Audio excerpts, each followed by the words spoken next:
Au XIIIe siècle, un château gothique a été construit sur une falaise. Ce mystérieux château n'a pas de source d'eau.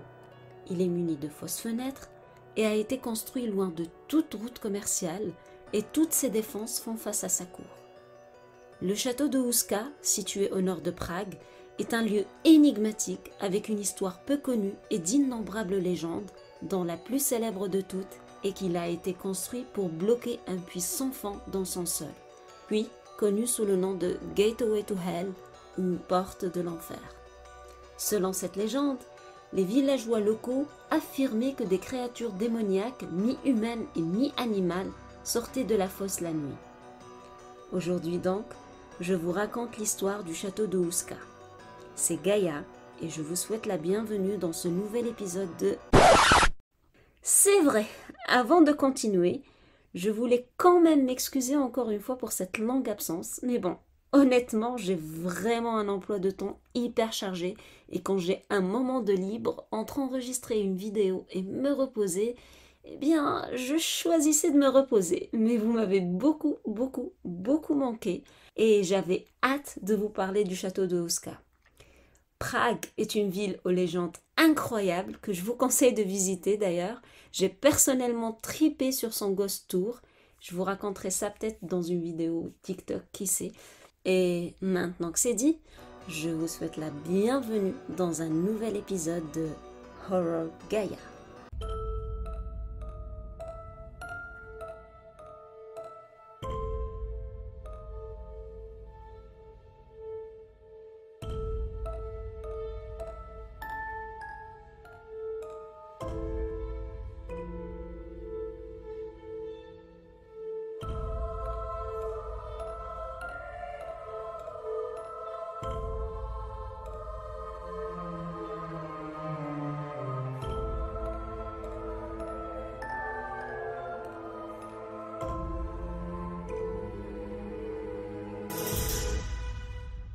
D'abord, un petit peu d'histoire. Le château de Houska est situé au sommet d'une falaise dans la partie orientale de la forêt de Kokorin, à 47 km au nord de Prague et à environ 15 km de Bezdès, un autre ancien château emblématique de l'Europe centrale. La construction du château de Houska remonte au XIIIe siècle, entre 1253 et 1278, sous le règne du roi Przemysl Ottokar II de Bohême, connu aussi sous le nom du roi d'or et de fer. Le château a été construit dans le style gothique primitif et c'est le monument le mieux conservé du début du XIIIe siècle en Bohême. Il devait servir comme château royal, mais il a rapidement été vendu à une famille noble qui en est restée propriétaire jusqu'à la Première Guerre mondiale. Ce château est entouré de sombres mythes et légendes, dont la plus célèbre de toutes est que la vraie raison de sa construction n'est pas pour être la demeure du roi Ottokar II, mais pour maintenir fermée une porte vers l'enfer, qui serait un puits sans fond, d'où des créatures démoniaques entreraient dans notre monde après le coucher du soleil. Selon cette légende, les habitants d'un village voisin du château ont affirmé que des créatures démoniaques mi-humaines et mi-animales sortaient de la fosse la nuit. Historiquement, il semble que le château de Houska ait été construit en tant que centre administratif, mais il a servi à de nombreuses fins depuis le XIIIe siècle. Il était resté vide pendant de nombreuses années, mais il a également été le quartier général de certaines horreurs bien réelles et bien tangibles dont je vous parlerai aussi durant cet épisode. Des histoires terrifiantes sur la fosse et les monstres qui en sortiraient la nuit, des créatures aux ailes noires, à moitié humaines et à moitié animales. Les villageois étaient terrifiés à l'idée de sortir de chez eux la nuit, et beaucoup d'entre eux ne s'aventuraient jamais près de ce puits, même pendant les heures les plus lumineuses du jour. Alors que les témoignages effrayants sur les créatures démoniaques attaquant les habitants et les entraînant dans le gouffre sans fond augmentaient en fréquence, le roi savait que quelque chose devait être entrepris. C'est alors que la construction du château massif a commencé, avec l'espoir de sceller définitivement cette porte de l'enfer. Au premier abord, le château de Houska ressemble à n'importe quel autre château médiéval ordinaire, mais en y regardant de plus près, on remarque rapidement des caractéristiques étranges. La façade de la bâtisse semble avoir de nombreuses fenêtres, sauf que la plupart d'entre elles sont fausses et consolidées par des murs solides derrière les vitres. Le château a également été construit sans fortification, n'a pas de source d'eau, pas de cuisine et durant des années après sa construction, il n'a été habité par personne. Comme si ce n'était pas assez étrange, la localisation du château est aussi assez particulière. Il est situé dans une région reculée, entourée de forêts épaisses, de marécages et de montagnes de grès. Bref, un endroit isolé, loin de toutes les routes commerciales et sans aucune valeur stratégique. Quand on y réfléchit, il semble clair que le château n'a pas été construit pour protéger ses habitants contre un envahisseur extérieur, mais pour contenir quelque chose à l'intérieur. On peut bien sûr toujours avancer que c'est une légende farfelue, mais il y a un autre indice qui va en ce sens. Cet indice se trouve dans la chapelle, ou plutôt sur ses murs. Les fresques fanées sur les murs de la chapelle, dont certaines ont été découvertes comme étant les plus anciennes d'Europe, dépeignent l'archange Michel combattant un dragon et pesant les âmes lors du jugement dernier. Il y a aussi des scènes de la crucifixion avec des détails époustouflants et un beau portrait de Saint Christophe sur tout le mur. Mais l'image la plus frappante et étrange qui ornait ces murs est celle d'une archère centaure, une créature mi-humaine, mi-cheval, tout droit sortant de la mythologie païenne. Cette archère était gauchère et elle pointait sa flèche vers un humain. Il faut savoir que les références à la mythologie païenne n'étaient pas communes sur les murs des églises de cette région, encore moins quand le centaure est gaucher, car selon la mythologie païenne, la main gauche est associée au service de Satan, et les dragons sont un symbole médiéval du mal. Quant à l'archange Michel, c'est le chef de l'armée de Dieu contre les forces du mal. Tout ceci a conduit de nombreux chercheurs à croire que le centaure est un indice des créatures maléfiques confinées sous l'église et que cette image se rapporte directement aux histoires sur les créatures maléfiques qui ramperaient hors de la fosse. Je sais pas pour vous, mais pour moi, j'ai comme l'impression de découvrir le plot de la nonne. Bon, abstraction faite des centaures, l'histoire autour d'une fosse scellée sous une chapelle et qui contiendrait des forces maléfiques, ça donne un peu à réfléchir, non? On sait au moins de où il s'est inspiré pour son histoire. Bon, là je m'égare, revenons un petit peu au château de Houska. Alors, selon le folklore, le château de Houska, comme je l'ai déjà mentionné, a été construit au-dessus d'un grand trou béant dans le sol, connu sous le nom de la porte de l'enfer. Le trou était si profond que personne ne pouvait en voir le fond, et le château servirait de forteresse confinant des créatures démoniaques mi-humaines et mi-animales qui sortaient de la fosse la nuit. Durant la construction du château, la fosse aurait été scellée par des pierres et une chapelle dédiée à l'archange Michel a été érigée pile au-dessus. Cette chapelle fait partie intégrante du château jusqu'à aujourd'hui. Beaucoup de gens ont émis l'hypothèse que la chapelle du château a été spécifiquement construite directement au-dessus du mystérieux puits sans fond afin de sceller le mal et d'empêcher la créature démoniaque d'entrer dans le monde.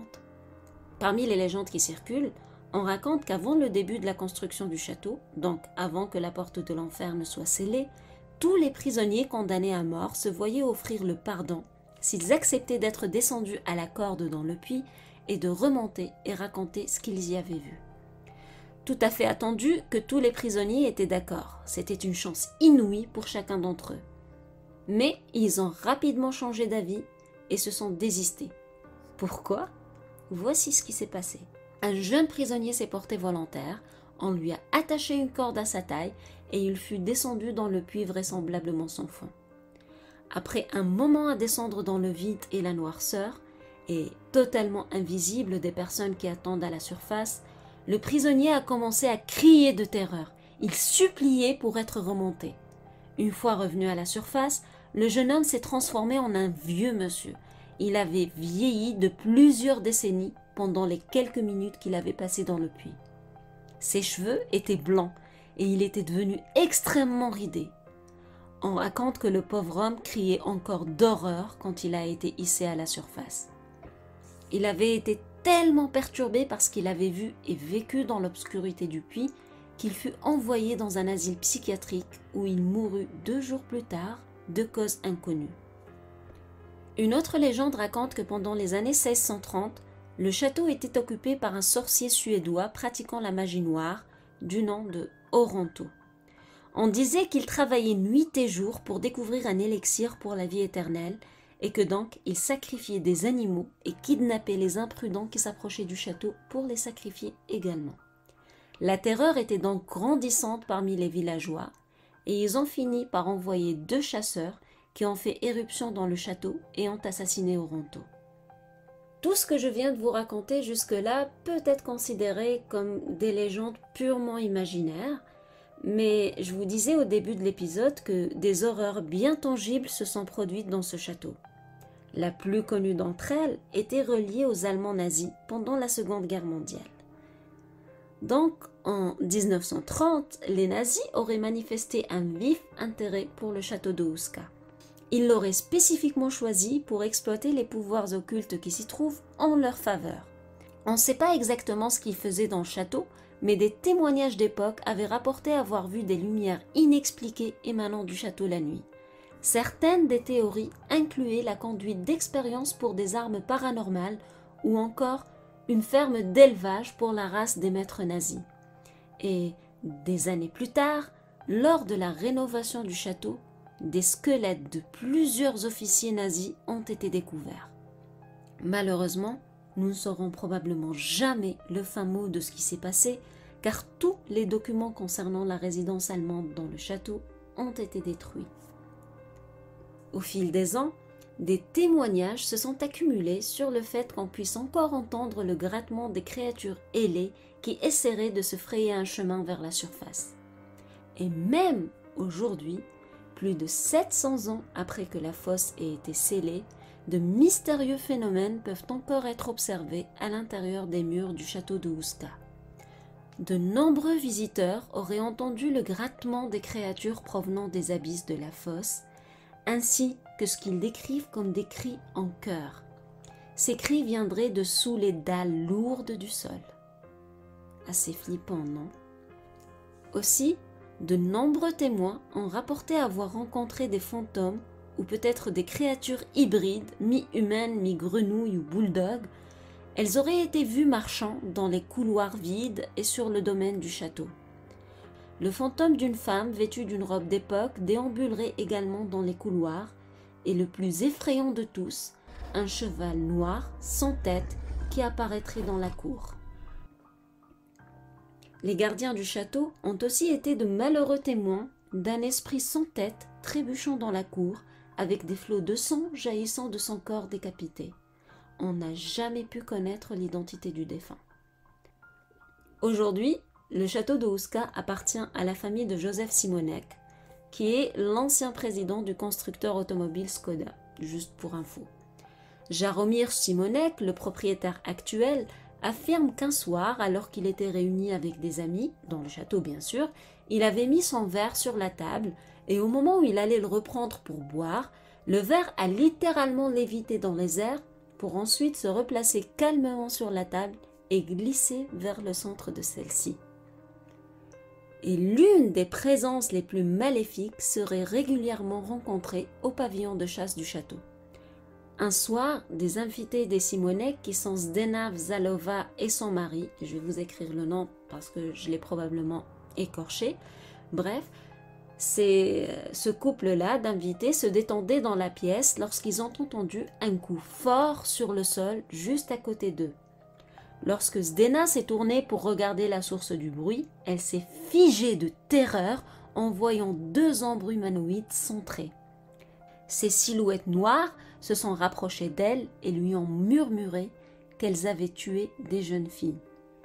Assez rassurant, moi à leur place je dormirais dans cette chambre.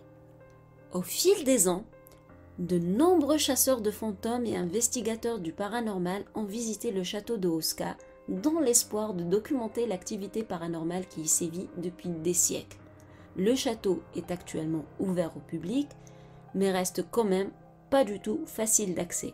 C'est un site paranormal par excellence qui continue d'être visité par des experts de l'occulte, du paranormal et même des ovnis. Et oui, les propriétaires actuels continuent de refuser l'excavation du puits pour 1001 raisons différentes, dans la crainte que des bombes nazies cachées n'explosent par mégarde.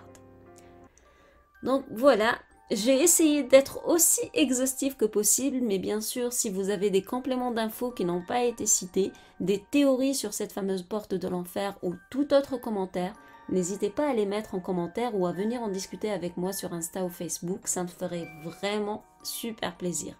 Nous allons continuer d'espérer que personne ne parvienne à rouvrir les portes de l'enfer. Et juste pour info, normalement, on dit que dans le monde, il y a 7 portes d'enfer. J'ai lu ça dans un article. Si vous voulez que je vous en parle, dites-le moi dans les commentaires. Je vais faire mes propres recherches. En attendant, n'oubliez pas d'aller voter pour votre prochain épisode. Et quant à moi, je vous dis ciao!